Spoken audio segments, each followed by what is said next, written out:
Oke, halo semuanya. Perkenalkan, nama saya Gusti Madamardata. Di sini saya sebagai pembicara satu. Jadi kami membawakan perusahaan Bukalapak. Jadi Bukalapak ini adalah salah satu platform e-commerce terkemuka di Indonesia yang didirikan pada tahun 2010 oleh Ahmad Saki, Fajrin Rashid, dan juga Nugroho Heru Cahyono. Nah, jadi perusahaan ini tuh bermula sebagai perusahaan platform online yang bertujuan untuk membantu pelaku usaha mikro, kecil, dan menengah atau UMKM.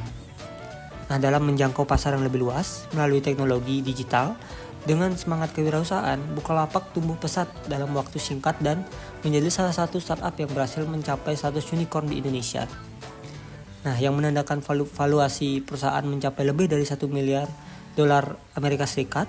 Nah, visi utama Bukalapak ini adalah menciptakan ekonomi yang lebih adil bagi semua orang, terutama pelaku usaha kecil yang seringkali mengalami kesulitan bersaing dengan perusahaan besar. Nah, Bukalapak memberikan kesempatan bagi para UMKM untuk memasarkan produknya secara daring, sekaligus memberikan pelatihan, dukungan teknologi, dan juga akses ke berbagai solusi pembayaran. Tidak hanya fokus pada UMKM, Bukalapak juga berupaya menjangkau konsumen individu melalui fitur marketplace yang lengkap, yang mencakup berbagai kategori produk seperti elektronik, pakaian, kebutuhan rumah tangga, dan lain sebagainya. Seiring dengan perkembangannya, Bukalapak ini meluncurkan berbagai layanan tambahan seperti Mitra Bukalapak yang ditunjukkan untuk mendigitalisasi warung-warung tradisional di seluruh Indonesia. Melalui program ini, Bukalapak berusaha memberdayakan pelaku usaha kecil di pelosok negeri agar dapat bersaing di era digital ini. Nah, selain itu juga Bukalapak ini juga berinovasi dalam menghadirkan fitur-fitur canggih seperti pembayaran tagihan, pembelian pulsa, investasi redaksana, hingga layanan kredit. Nah, pada tahun 2021, Bukalapak ini mencetak sejarah dengan menjadi perusahaan teknologi pertama di Indonesia yang melakukan penawaran umum perdana atau IPO di Bursa Efek Indonesia. Nah, meskipun langkah ini membawa tantangan besar seperti fluktuasi harga saham dan tekanan untuk mencapai profitabilitas, Bukalapak tetap berkomitmen pada misinya untuk memberdayakan ekonomi lokal. Nah, saat ini Bukalapak bersaing ketat dengan platform e-commerce besar lainnya seperti Tokopedia, Shopee, dan Lazada. Oke, selanjutnya adalah etika dalam studi kelayakan. Nah, dalam studi kelayakan Bukalapak ini menerapkan prinsip-prinsip etika yang menjadi landasan penting untuk memastikan keberlanjutan dan kredibilitasnya sebagai perusahaan berbasis digital. Etika ini mencakup transparansi dan akuntabilitas, penghormatan terhadap hukum dan regulasi, perlindungan data dan privasi, inklusivitas dan keberlanjutan, kejujuran dalam proyeksi bisnis, keadilan bagi mitra dan pengguna, serta tanggung jawab sosial. Nah, Bukalapak juga memastikan setiap proses studi kelayakannya itu dilakukan secara terbuka, termasuk penyajian data, proyeksi keuangan, dan juga analisis risiko. Transparansi ini tidak hanya menjaga integritas perusahaan, tetapi juga meningkatkan kepercayaan pemangku kepentingan, termasuk investor, mitra bisnis, dan pengguna platform. Nah, pengguna juga mematuhi semua peraturan hukum yang berlaku di Indonesia, termasuk regulasi terkait perlindungan data pengguna, pajak, dan persaingan usaha. Nah, untuk memastikan legalitas operasionalnya sebagai perusahaan digital, perlindungan data pengguna menjadi prioritas utama dengan kebijakan privasi yang ketat untuk menghindari penyalahgunaan data. Oke, selanjutnya adalah segmentasi perusahaan. Nah, segmentasi perusahaan Bukalapak ini dilakukan untuk menjangkau berbagai kelompok pengguna berdasarkan kebutuhan dan preferensi mereka. Nah, secara demografi, Bukalapak ini menyasari individu serta pelaku usaha kecil, terutama UMKM.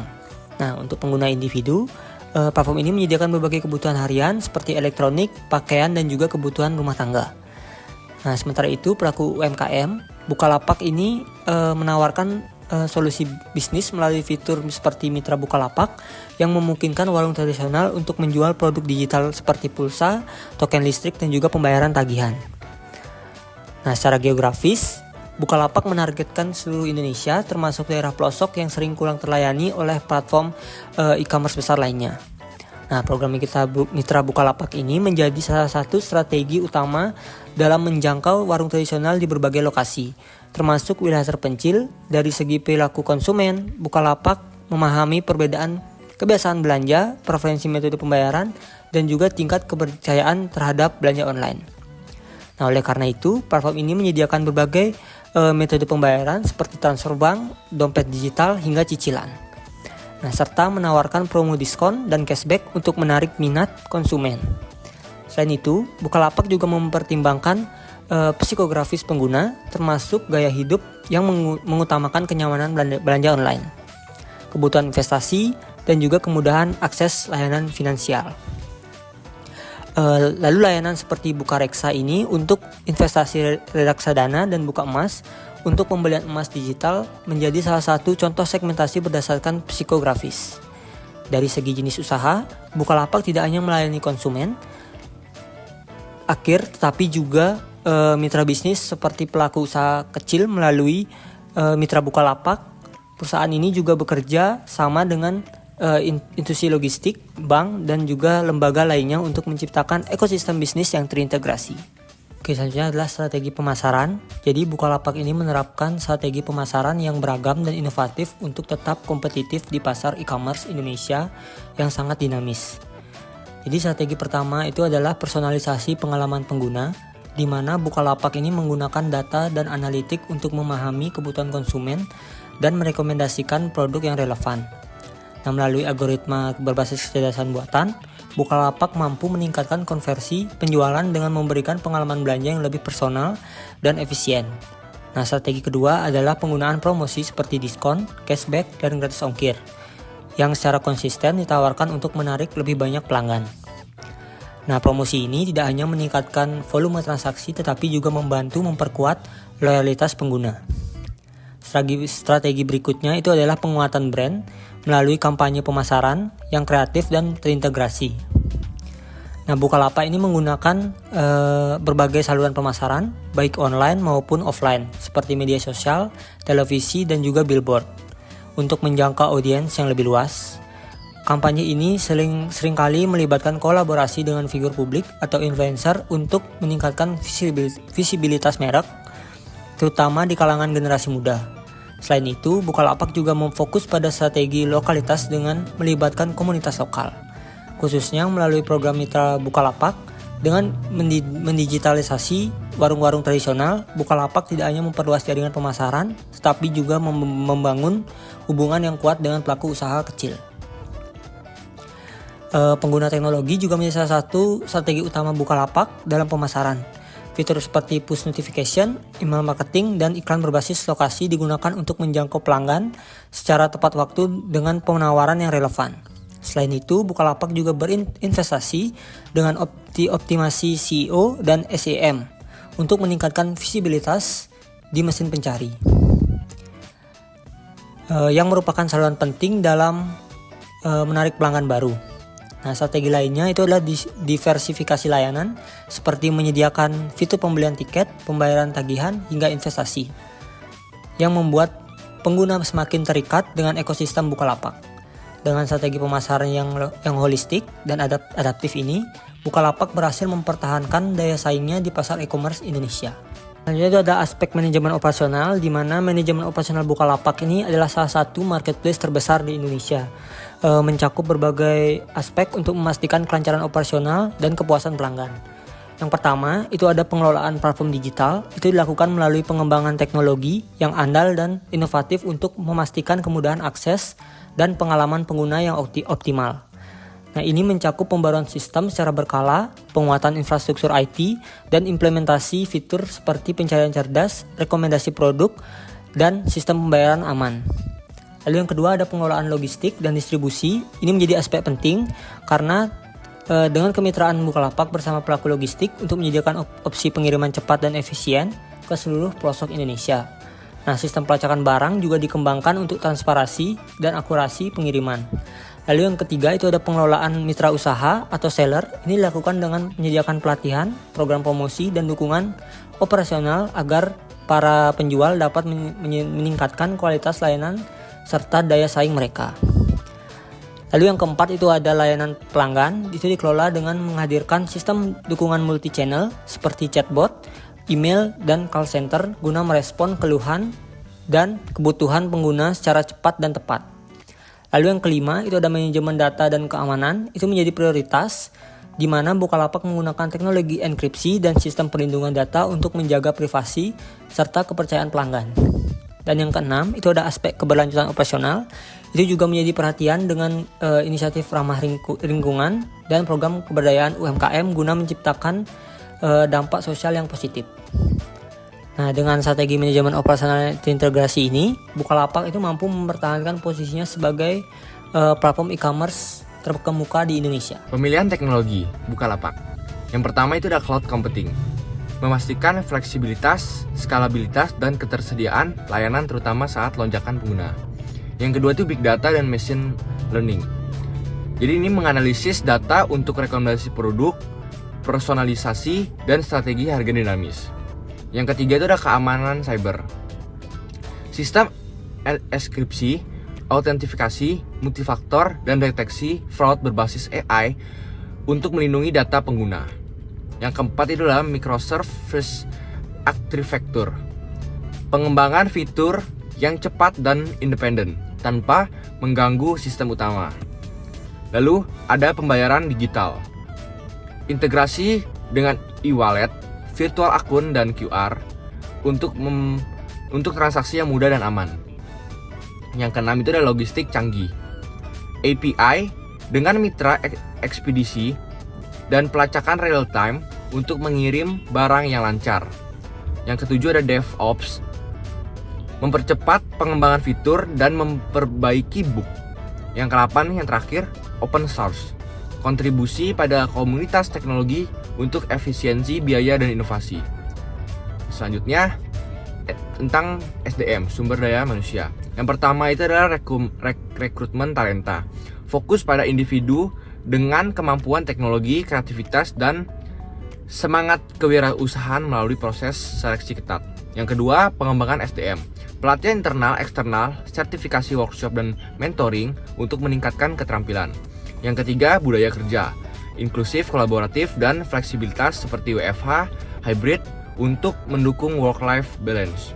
Yang keempat, insentif dan kesejahteraan, gaji kompetitif, tunjangan kesehatan, cuti melahirkan, program kesehatan mental, bonus berbasis kinerja. Lalu yang kelima, manajemen digital. Sistem HR berbasis teknologi untuk administrasi, evaluasi kinerja, dan pengelolaan karir. Yang keenam, keberagaman dan inklusi, menciptakan lingkungan kerja tanpa diskriminasi untuk mendukung semua karyawan. Yang ketujuh adalah visi sosial, melibatkan karyawan dalam pemberdayaan UMKM sebagai motivasi tambahan. Pendekatan SDM ini mendukung inovasi, produktivitas, dan keberlanjutan perusahaan. Selanjutnya itu adalah aspek keuangan. Yang pertama ada pendapatan, komisi transaksi, presentasi dan transaksi platform. Lalu ada profitabilitas, menghadapi tantangan profitabilitas akibat biaya tinggi, namun menunjukkan perbaikan margin operasional melalui efisiensi biaya. Lalu yang ketiga itu IPO dan pendanaan. IPO dan BAI Agustus 2021 dengan dana 21,9 triliun digunakan untuk ekspansi bisnis teknologi dan penguatan pasar. Yang keempat itu ada investasi dan diversifikasi, fokus pada finance, logistik, dan sektor UMKM. Contohnya kerjasama dengan Bank Aladin Syariah, diverifikasi melalui mitra Bukalapak. Yang kelima itu ada arus kas, mengoptimalkan alokasi dana untuk mengoperasional dan investasi dengan pengelolaan arus kas yang hati-hati. Yang keenam itu adalah pertumbuhan dan tantangan. Pertumbuhan, peningkatan penggunaan dan dukungan ekonomi digital. Tantangannya seperti kompetisi ketat, investasi teknologi, dan perubahan kebiasaan konsumen. Yang terakhir, laporan keuangan terbaru, peningkatan pendapatan bersih dengan fokus pada keberlanjutan finansial. Lalu selanjutnya kita akan membahas aspek dampak lingkungan. Yang pertama, kewajiban hukum, patuh pada regulasi lingkungan terkait e-waste, konsumsi energi, dan jejak karbon digital. Yang kedua itu adalah aspek lingkungan operasional, jejak karbon digital, efisiensi energi, dan inisiatif energi terbarukan. Lalu ada logistiknya, kerjasama dengan penyediaan logistik ramah lingkungan. Lalu yang ketiga ada upaya lingkungan, digitalisasi UMKM untuk mengurangi konsumsi sumber daya fisik. program CSR seperti penghijauan dan pengelolaan sampah. Lalu yang keempat ada dampak positif, mengurangi emisi kendaraan melalui e-commerce. Lalu digitalisasi dokumen untuk mengurangi penggunaan kertas. Dan yang kelima, tantangan dan solusi. Tantangan, pengelolaan rantai pasok dan kesadaran mitra terhadap keberlanjutan. Solusinya itu edukasi mitra dan investasi dalam teknologi hijau. Yang keenam itu adalah strategi berkelanjutan. Audit, lingkungan internal dan analisis dampak. Lalu kemitraan hijau dengan organisasi lingkungan. Selanjutnya, persaingan dalam studi kelayakan bisnis. Yang pertama adalah persaingan utama, kompetitor seperti Tokopedia, Shopee, Lazada, serta sosial e-commerce seperti TikTok Shop dan Instagram. Lalu yang kedua, strategi diferensiasi, fokus pada UMKM dan warung tradisional melalui mitra Bukalapak dengan layanan unik. Penjualan produk digital, pembayaran tagihan. Yang tiga, tantangan, anggaran promosi besar dari kompetitor seperti Shopee meningkatkan popularitas platform sosial e-commerce. Lalu yang keempat ada strategi inovasi, efisiensi operasional dan penggunaan AI untuk personalisasi layanan. Kemitraan strategi dengan institusi keuangan untuk memperkuat ekosistem digital. Lalu yang kelima, keunggulan kompetitif. Salah satu pionir e-commerce lokal dengan fokus kuat pada digitalisasi UMKM. Lalu kegagalan yang dialami. Yang pertama, perlambatan pertumbuhan dan PHK massal. Pemutusan hubungan kerja atau PHK terhadap sekitar 10% karyawannya. Lalu yang kedua, persaingan ketat di e-commerce, kesulitan bersaing dengan pemain besar seperti Shopee, Tokopedia, dan Lazada. Lalu yang ketiga, kegagalan ekspansi internasional, kesulitan mempertahankan kehadirannya di pasar global. Lalu yang keempat, ketergantungan pada diskon dan subsidi, menerapkan strategi subsidi dan promosi besar-besaran. Lalu yang terakhir, masalah dengan platform teknologi, masalah teknis seperti bug pada aplikasi, sistem pembayaran yang bermasalah, dan pengalaman penggunaan yang kurang memuaskan. Kegagalan yang pernah dialami Bukalapak. Yang pertama, perlambatan pertumbuhan dan PHK massal. Pada tahun 2019, Bukalapak menghadapi tantangan besar berupa perlambatan pertumbuhan bisnis yang memaksa perusahaan untuk melakukan efisiensi biaya. Salah satu langkah drastis yang diambil adalah pemutusan hubungan kerja atau PHK terhadap sekitar 10% karyawannya. Langkah ini dilakukan untuk menjaga keberlanjutan finansial perusahaan di tengah persaingan yang semakin ketat dan tingginya biaya operasional, khususnya di bidang pemasaran. Yang kedua adalah persaingan ketat di e-commerce. Bukalapak mengalami kesulitan bersaing dengan pemain besar seperti Shopee, Tokopedia, dan Lazada yang memiliki dukungan modal lebih besar. Strategi promosi dan diskon agresif dari kompetitor membuat Bukalapak kehilangan sebagian besar konsumennya. Sebagai hasilnya, perusahaan menghadapi tantangan dalam mempertahankan pangsa pasar dan loyalitas pengguna. Yang ketiga ada kegagalan ekspansi internasional.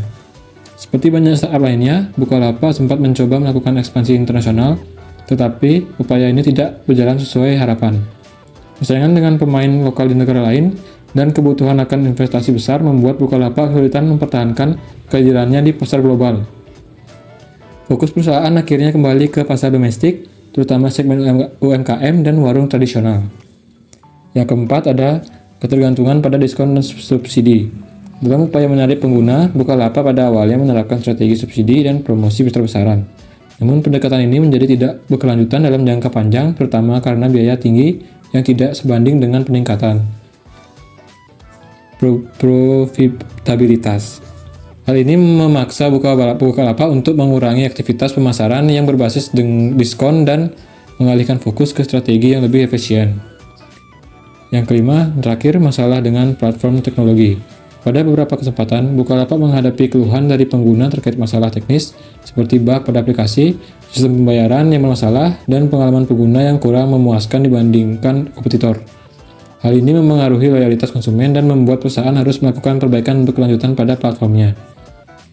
Selanjutnya, menjelaskan tentang aspek manajemen Bukalapak. Aspek manajemen perusahaan Bukalapak mencakup pengelolaan strategis yang fokus pada pertumbuhan jangka panjang dan efisiensi operasional. Manajemen Bukalapak mengadopsi pendekatan yang inovatif dan adaptif dalam menghadapi tantangan pasar e-commerce yang sangat kompetitif. Pemimpin perusahaan, terutama sejak IPO pada tahun 2021, berfokus pada memperkuat posisi Bukalapak di segmen UMKM dan warung tradisional melalui program Mitra Bukalapak, serta memperluas ekosistem digital. Manajemen juga menghadapi tantangan dalam mempertahankan profitabilitas di tengah kompetisi ketat dengan pemain besar seperti Tokopedia dan Shopee, yang mengarah pada langkah-langkah efisiensi biaya, termasuk pemangkasan jumlah karyawan pada 2019. Selain itu, Bukalapak terus berfokus pada peningkatan teknologi dan platformnya, dengan mengandalkan kecerdasan buatan AI dan data besar untuk memberikan pengalaman pengguna yang lebih baik. Putusan strategi Bukalapak yang mencakup kolaborasi dengan mitra eksternal seperti lembaga keuangan juga menunjukkan pengelolaan yang mengarah pada penguatan ekosistem bisnis dan penciptaan peluang baru. Dalam aspek manajerial, Bukalapak berupa ia mengelola risiko, berinovasi dan menyesuaikan diri dengan perubahan besar untuk mencapai keberlanjutan jangka panjang. Selanjutnya, tentang efisiensi manajerial. Efisiensi manajerial di Bukalapak tercermin dalam upaya perusahaan untuk mengoptimalkan sumber daya dan memperbaiki kinerja operasional di tengah persaingan yang ketat di pasar e-commerce. Salah satu langkah penting yang diambil adalah pemangkasan biaya melalui efisiensi operasional. Seperti yang terjadi pada 2019 saat perusahaan melakukan pemutusan hubungan kerja atau PHK terhadap sekitar 10% karyawannya, dengan tujuan menekan biaya dan memastikan kelangsungan bisnis. Dan itu, manajemen Bukalapak juga berfokus pada pengelolaan teknologi dan platform digital yang lebih efisien, menggunakan kecerdasan buatan dan data besar untuk meningkatkan pengalaman pengguna tanpa harus meningkatkan biaya secara signifikan. Pengelolaan biaya pemasaran yang lebih efektif juga menjadikan biaya bagian dari efisiensi manajerial Bukalapak, di mana mereka mengurangi ketergantungan pada promosi besar-besaran dan lebih fokus pada strategi yang lebih berkelanjutan. Selain itu, dengan mengalihkan fokus pada pasar niche seperti UMKM dan warung tradisional melalui mitra Bukalapak, perusahaan dapat mengelola sumber daya secara lebih efektif, menciptakan nilai tambah yang lebih besar dengan biaya yang lebih rendah. Efisiensi manajerial ini memungkinkan Bukalapak untuk terus berkembang meskipun berada dalam pasar yang sangat kompetitif. Selanjutnya ada saran dan solusi kepada Bukalapak. Berdasarkan analisis terhadap perusahaan Bukalapak, beberapa saran dan solusi yang tepat meningkatkan kinerja perusahaan adalah sebagai berikut.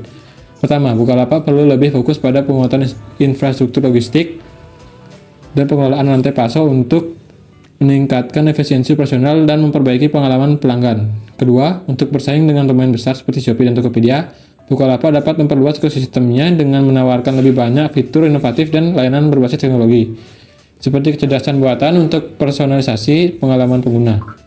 Ketiga, perusahaan perlu memperkuat strategi pemasaran yang lebih terarah, mengurangi ketergantungan pada promosi besar-besaran, dan lebih fokus pada program loyalitas dan pengembangan komunitas pengguna.